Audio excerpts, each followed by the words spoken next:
안녕하세요. 노니쌤입니다. 오늘은 노니쌤의 무엇이든 물어보세요 2부로 찾아왔습니다. 지난 영상에서 사실 너무 열이 올라가지고 머리도 묶고 에어컨도 틀게 되었는데요. 2부 영상에서는 저희 수업 방식 그리고 커리큘럼에 대해서 질문 주신 것들을 모아봤고 그에 대해 답변 드려볼게요. 아이가 스펠링은 도저히 못 외우겠다고 해서요. 어떻게 스펠링을 외울 수 있게 유도할 수 있을까요? 우선 수준이 낮으니 발음만 외우는 걸로 만족해야 할까요? 어느 수준 정도 돼야 스펠링 외우는 게 가능할까요? 라고 질문을 주셨는데 아이가 몇 살인지 또한도 중요할 것 같아요. 제 영상을 보셨다면 아시겠지만 저는 단어 외우기는 초등, 즉 8세 이후로 추천을 드리고 있습니다. 이유는 제가 6세, 7세, 8세 이렇게 가르쳐 봤는데요. 상대적으로 단어를 외울 수 있는 정도의 나이가 8세라는 판단이 섰어요.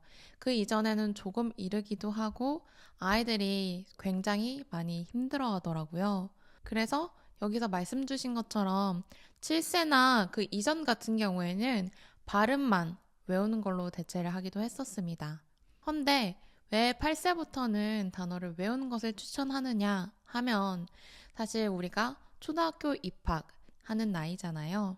아이들 발달 시기적으로 그 나이대가 되면 무언가를 배울 수 있고 연습할 수 있고 이런 것들을 충분히 받아들일 수 있는 시기가 아닐까 하고 생각합니다.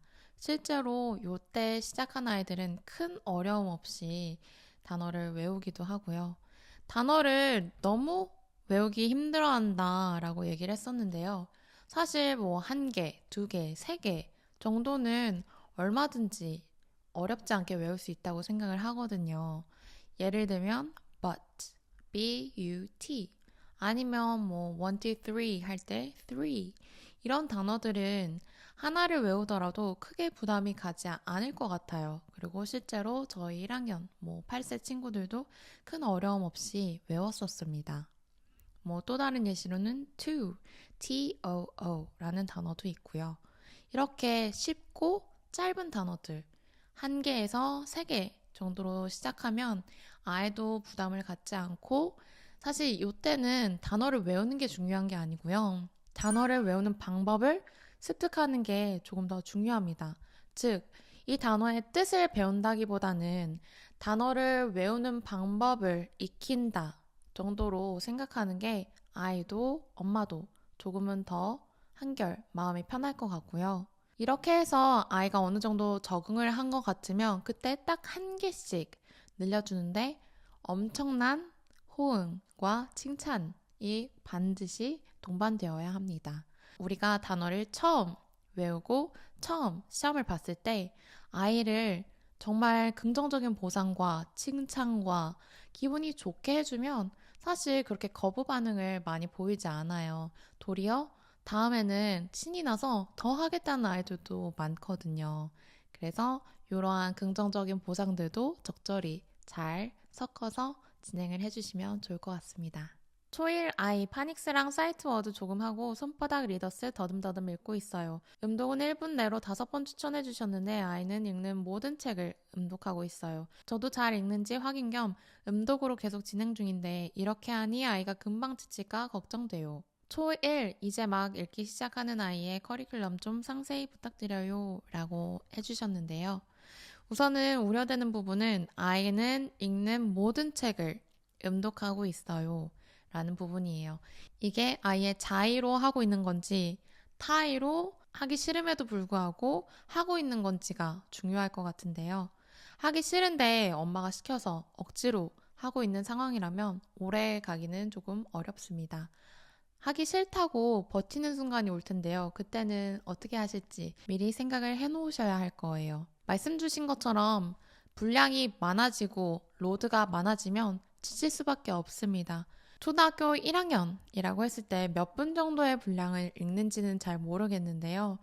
하루에 5분, 그리고 계속해서 다른 책을 음독하는 것보다는 읽은 부분들을 반복, 일주일 가까이도 반복하는 게 훨씬 더 효과적이라는 말씀을 드리고 싶어요. 그럼 질문으로 돌아와서 커리큘럼에 대해서 말씀을 드릴 텐데요.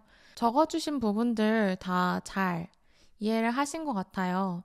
근데 이 부분에서 4번 다음 책 선정을 보통을 어려워하시는데요. 이 책 선정 같은 경우에는 간혹 가다가 아이한테 전적으로 맡겨서 다음 책을 읽게끔 하시는 분들도 계시고 아니면 엄마가 골라주는 경우도 있는데요. 저 같은 경우에는 범위를 정해주고 그 안에서만 아이들이 자율적으로 골라서 읽게끔 하고 있어요. 그래서 이 부분도 팁이라면 팁이에요. 리더스도 필사하는 것 같던데 그 부분도 자세히 알고 싶어요 라고 해주셨는데요. 맞습니다. 리더스북은 서머리가 아니라 필사를 하고 있어요. 어떠한 문장들을 정리하면 저희가 책에서 모르는 단어들을 적잖아요. 그러면 그 단어가 들어있는 문장을 똑같이 필사를 하고 있습니다. 문장들을 집에서 다시 한번 써오는 게 저희 숙제거든요. 이때 모르는 단어가 많을 수도 있고 적을 수도 있어요. 그쵸? 근데 적을 때에는 아이들마다 물론 다르긴 하지만 너무 적으면 그냥 좋아하는 문장들을 적어서 채우게끔도 하고요. 혹은 모르는 단어가 너무 많을 때에는 그냥 저희가 정해진 분량 정도까지만 문장을 적고 있습니다. 때로는 모든 문장을 다 적고 싶어 하는 아이들도 있는데요. 그럴 때는 말리지 않습니다. 영어 까막눈 토일 아이 SR 테스트 보는 게 아이의 감정을 상하게 할까 염려되어요. 문제가 다 영어로 출제될 테니 문제조차 못 읽는 좌절감을 느끼게 될까 봐요. 영어 읽기를 시작하는 아이에게 SR 테스트가 의미가 있을까요? 저는 이 부분에 대해서 사실 SR 테스트 보는 게 아이의 감정을 상하게 할까 염려되어요. 부분이 잘 이해가 안 됐던 것 같아요. 왜냐면 이거는 감정적으로 접근할 부분이 아니라고 생각을 하거든요. 가령 예를 들면 병원에 가서 진단을 보지 않고 약부터 처방받고 싶어 하는 그런 상황과도 비슷하다고 생각을 해요. 정확하게 어느 부분이 부족하고 아이는 어떤 상황인지 실력은 어느 정도인지 읽기 수준은 문제를 통과할 수 있는 정도인지 통과할 수 없는 정도인지 정확하게 확인할 필요가 분명 있는 부분이거든요. 예를 들면 문제가 다 영어로 돼서 읽지 못한다 라고 했을 때 그럴 때는 연습 문제에서 아예 통과 자체가 되지 않습니다. 물론 좌절감을 느낄 수도 있겠죠. 근데 저는 이때 회복 탄력성이라고 해서 아이들한테 그런 것을 극복하고 또 어떻게 잘 극복하는 방법을 가르치는 것 또한도 굉장히 중요하다고 생각을 해요. 그냥 너는 못했어. 넌 통과도 안 됐어. 이렇게 얘기하는 게 아니고요. 우리가 이번에는 안 됐네. 그럼 앞으로 어떻게 하면 더 조금 잘할 수 있을까? 이렇게 하면은 다음번에는 우리 더 잘할 수 있어. 라고 하면서 아이가 더 잘할 수 있게끔 뭔가 조금은 더 높은 목표를 세울 수 있게끔 마음을 다지는 계기가 충분히 될 수 있다고 생각을 하고 실제로 그런 경우도 많이 봤거든요. 저희 아이들 중에서 연습 문제가 통과가 되지 않아서 SR 점수가 나오지 않았던 아이들도 종종 있어요. 그리고 그런 아이들 물론 기분이 좋지는 않죠. 하지만 그래서 더 열심히 노력을 하기도 합니다. 그리고 그 다음번에 봤을 때는 더 잘 나오고요. 그리고 귀는 많이 트였지만 스스로 읽을 수가 없다고 이야기를 해주셨는데요. 단어를 외우고 있는 걸까요? 제가 이전 Q&A 영상에서도 언급을 했었는데요. 듣기 능력과 읽기 능력이 따로 간다는 것은 분명히 불균형이 있는 거거든요. 근데 되게 많은 원인은 단어, 즉 문자적인 언어가 부족하기 때문이에요. 지금 엄마가 읽어줘 하는 상황은 본인이 직접 읽을 수 없는 상황이라고 판단이 되거든요. 이럴 때는 문자적인 언어를 채워주는 게 저는 먼저 선행되어야 한다고 생각을 해요. 지금 초등학교 1학년이라고 하셨는데 단어를 이제 시작해도 되는 나이고 시작하면 아이가 조금은 더 빠르게 그리고 정확하게 성장을 할 수 있을 거라고 말씀드리고 싶습니다. 라즈키즈, 에픽 등 온라인 영어 도서관 프로그램으로 노니쌤 커리큘럼으로 진행하는 것 어떻게 생각하시는지 궁금해요. 우선 라즈키즈나 에픽 같은 경우에는 제가 직접 사용을 해보지도 않았고 이것들을 사용한 아이들을 제가 이렇다 저렇다 할 만큼 그렇게 많이 보지도 못했어요. 이전에도 말씀을 드렸었지만 저는 모르는 거는 모른다고 말씀을 드리고요. 이 부분은 제가 잘 알지 못합니다. 하지만 제가 말씀을 드리고 싶은 게 있다면 저는 온라인 책보다는 사실 실물 책을 좀 더 선호해요. 실제로 논문 연구 자료 중에서도 온라인 책이나 이북보다는 실제 종이책으로 공부했을 때 더 기억에 잘 남고 아이들이 이해도가 더 높다는 자료 또한도 있습니다. 그래서 저는 개인적으로는 종이책을 좀 더 선호합니다. 실물책 또한도 AR처럼 독후 퀴즈가 잘 준비되어 있기 때문에 저는 실물책을 추천하는 편입니다. 쌤이 책 한 권을 지도하는 순서는 어떻게 될까요? 이 부분은 제가 이미 이전에 영상으로 자세하게 설명을 해놓은 영상이 있기 때문에 그거에 대한 링크를 남겨드리도록 할게요. 그래서 그 영상을 참고하시면 조금 더 자세한 도움을 받으실 수 있을 것 같아요. 그 영상에서 다루지 않은 게 이 소리내서 읽기 단계도 있나요? 부분인데요. 소리내서 읽는 것 같은 경우에는 저희는 숙제로 나가고 있습니다. 여기서 따로 소리를 내서 읽는 경우는 거의 없어요. 읽기 숙제라고 저희가 이야기를 하는데요. 책의 일부분, 약 1분가량 되는 분량을 복사해서 집으로 가져갑니다. 가져가기 전에는 못 읽는 단어는 없는지 저랑 쭉 처음부터 끝까지 읽어보고요. 틀리는 단어들은 다시 올바르게 발음을 할 수 있을 때까지 연습을 시켜서 보냅니다. 그러면 집에 가서 하는 일은 하루에 5번씩 소리내서 처음부터 끝까지 읽고 초를 재어서 엄마 사인 받아오는 건데요. 이 숙제의 경우에는 일주일에 한 번 바꿔줍니다. 즉, 하루에 5번씩 일주일가량 같은 문장들을 읽는 거예요. 그러면 당연히 처음에는 떠듬떠듬 읽던 문장들도 일주일이 끝나갈 무렵에는 거의 외우거나 아니면 아주 빠르게 정확하게 읽을 수 있게 되거든요. 이게 단순히 뭐 파닉스나 발음에 도움이 되는 게 아니라 정말 이 문장들이 아이한테 스미고 이 문장 안에 있는 문법들이 아이에게 익숙해지고 그러면서 외운 단어들도 복습이 되고 너무 여러모로 도움이 많이 되는 숙제이거든요. 매일 다른 부분을 읽는 것보다도 저는 같은 부분을 매일 읽는 게 훨씬 더 효과적이라고 느끼고 있는 것 같습니다. 그래서 이 숙제는 제가 아주 꼼꼼하게 확인을 하고 있어요. 노니쌤 숙제는 뭘 내주시나요? 책 복습인지 단어를 다 외워오는 건지 필사를 하는 건지 궁금합니다. 우선 읽기 숙제의 경우에는 방금 설명드린 거랑 동일합니다. 다른 기타 숙제로는 레벨에 따라서 조금 다른데요. 스토리북의 경우에는 단어를 찾고 단어를 외워오고 그리고 필사를 다시 적어오는 것, 이 숙제고요.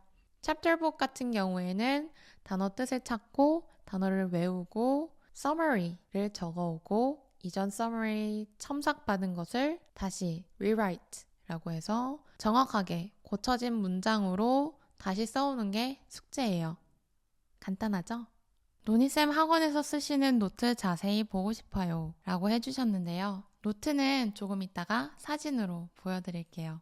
그런데 사실 이게 양식이 중요한 게 아니라 무엇이 들어있는지 컨텐츠가 더 중요할 것 같은데요.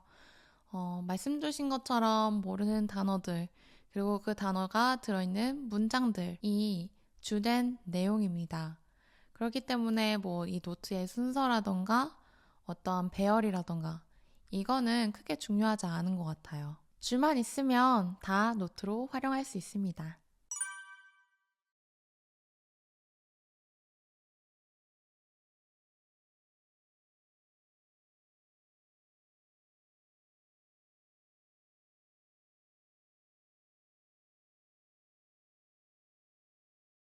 간식에도 등급이 있다고 하셨는데 그것도 자세히 보고 싶어요. 크기 기준인지 달콤함의 기준인지 라고 해주셨는데요.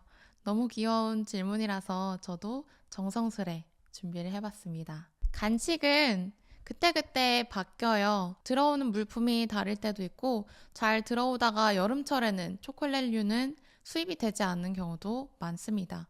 그래서 그냥 제가 사고 싶은 것들을 사는데요. 너무 많이 사서 문제예요. 아이들이 좋아할 생각하면 사실 품목을 줄여야 한다는 걸 알면서도 어느새 정신 차려보면 이 카트가 가득 차 있더라고요. 저희 남편도 이 간식의 등급에 대해서 설정하는 기준이 뭔지 저한테 물어봤었는데요. 그냥 제 마음이에요. 처음에는 저도 크기 순위 아닌가? 라는 생각을 했었거든요. 근데 저희 남편이 얘는 쟤보다 작은데 왜 얘는 3개짜리야? 라는 얘기를 하더라고요. 그때 대답을 할 수 없어서 그냥 내 맘이야 라고 했었어요. 그냥 이거는 아이랑 같이 정해도 되고 저는 저희 아이들도 이제는 기준이 생겼나 봐요. 그래서 저거는 몇 개짜리 정도 되겠는데? 라는 걸 알고 있거든요. 그래서 한번 같이 살펴보시고 정해보시면 또 재미있을 것 같아요. 제가 이렇게 간식을 주게 된 게 사실 제가 이제 아이들한테 간식을 줘야지 라고 한 게 아니라 그냥 자연스럽게 아이들의 의견을 반영하다 보니 간식을 주게 되었고 그 수와 양이 다양해진 거거든요. 처음에는 비타민을 나눠줬었습니다. 즉, 보상이었던 거죠. 뭐 단어가 길다던가 평소에 외우는 단어들보다 많다 싶으면 제가 사탕 모양을 그려줬었거든요. 근데 그 사탕은 어떤 의미였냐면 이거는 외워도 되고 안 외워도 되지만 네가 만약에 외워오면 선생님이 비타민을 하나 줄게 였어요. 그러니까 어느 일정 단어 양보다 더 안 늘리고 싶어 하는 아이들에게 더 많은 단어들을 외우게끔 시키기 위해 제가 처음으로 생각을 했던 거였어요. 그런데 답은 정해져 있어요. 안 외워도 되는 건 없어요. 어느 한 아이가 이거 안 외워도 되는 거라면서요? 라고 이야기를 해가지고 답은 정해져 있었다고 그제서야 아이들한테 얘기를 해준 적이 있었는데요. 그냥 더 잘 기분 좋게 외우라고 처음에는 도입했던 저만의 제도였어요. 그러다가 아이들이 늘 배고파 하잖아요. 그래서 이 비타민이 많은 날에는 강냉이온지 뻥튀기로 바꾸면 안 되냐 라고 이야기를 해서 그래 그러면 바꿔줄게 라고 시작이 되었던 게 이렇게 종류가 많아졌어요. 그래서 예를 들면 평소에 외우는 단어 양보다 더 많은 단어 양들을 외울 때는 비타민을 3개 그려주기도 하고 정말 더 많이 외운다. 이제껏 도전한 적이 없을 정도로 많은 단어의 양을 도전을 할 때는 보상으로 제가 더 많은 비타민을 주기도 하고 노트에 그림도 그려주고 있는데요. 저희는 럭키 프라이데이라는 것도 있어요. 그게 뭐냐 하면 금요일은 기분이 좋잖아요. 그래서 아쉽게 딱 하나 틀렸을 때는 제가 비타민을 하나를 줍니다. 아니면 금요일에는 100점을 맞으면 비타민을 하나 더 줘요. 참 재밌죠? 그리고 이렇게 하다 보니까 또 아이들이 이 간식에만 집중을 해서 비타민이 있으면 무조건 간식으로 바꿔달라고 하는 거예요. 그런데 단어를 많이 틀리기도 하고 어쩔 때는 이건 너무 못 외웠다, 너무 안 외워왔다 라는 판단이 될 때도 있잖아요. 그래서 저희는 비타민이 그려져 있더라도 바꿀 수 있는 기준점을 정하게 돼요. 바로 85점입니다. 예를 들면 10개의 단어라고 했을 때 1개까지는 틀려도 되는데 2개 틀리면 비타민이 그려져 있다 하더라도 간식으로는 바꿀 수가 없는 거예요. 이해가 잘 되셨을지 잘 모르겠어요. 그냥 저와 저희 아이들이 만든 법이라서요. 가정 내에서도 아이들이랑 정말 재미있게 우리만의 규칙을 만들어 가시면 재미있을 것 같아요. 제가 애초에 이러한 긍정적인 보상을 도입했던 많은 이유들 중 하나는 단순히 간식을 주고 싶은 마음도 있었지만 그런 마음을 조금은 이용해서 아이들이 조금 더 열심히 해야 할 이유를 만들어주고 싶었거든요. 그리고 실제로 아주 효과적이에요. 아이들이 때로는 이런 얘기도 해요. 사실 이렇게 간식이 있지만 언제든지 마트에서 살 수 있는 간식들이거든요. 그런데 집에 가서 이런 얘기를 한다고 하더라고요. 그거 학원에서 먹는 맛이 아니야 라고요. 분명히 같은 간식이거든요. 같은 공장에서 나왔고요. 맛도 동일합니다. 하지만 왜 학원에서 타 먹으면 그렇게 더 맛이 있을까요? 저는 이거는 성취감과 함께 먹는 간식이기 때문에 더 더 맛이 있는 거라고 생각을 해요. 단순히 더 달거나 이런 게 아니라 내가 성취를 한 거기 때문에 더 맛있는 게 아닐까 하고 생각합니다. 일주일 동안 받았던 질문들을 이로써 다 답변을 드려서 마음이 너무 홀가분합니다. 논의쌤에 무엇이든지 물어보세요 콘텐츠가 많은 도움이 되셨으면 좋겠고 앞으로도 많은 관심 주시기를 부탁드릴게요. 그러면 저는 다음에 또 유익한 영상으로 찾아뵙도록 하겠습니다. 다음에 또 만나요.